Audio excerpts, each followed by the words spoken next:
Yung isa nahihirapan tayo magbasa ng Bible kasi archaic yung mga words. Sabihin, hindi na siya ginagamit yung mga salita na ito ngayon.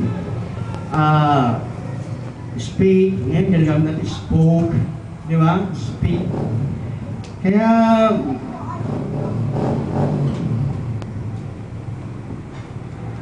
ang Biblia ay mahirap unawain, lalo tuloy nagiging mahirap unawain dahil doon sa mga salita na ginagamit.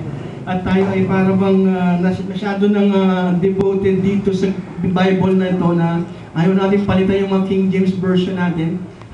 Pwede naman natin palitan ng medyo na uunawaan natin. Di ba? Pero ganun pa man, mga kapatid, yan ang po talaga ang kalakaran natin. Para bang iba ang feeling pag King James Version yung Bible mo, di ba? Di ba? Wow, King James Version yan, Thompson yan. Pero hindi importante kung ano yung Bible mo, kung King James, Thompson yan, or yung gold, makakalimutan ka tawag doon. Or kasi Thompson, napakamalang ganda ng page niya eh. Hindi importante kung ano yung Bible, kung anong klase yung Bible. Ang importante, hindi rin yung salita, kundi ang importante ay yung pagkaunawa doon sa salita. Sapagkat ang Bible ay puno ng salita na kung hindi tama ang pangunawa, mapapahama ka. Mapapahama ka talaga.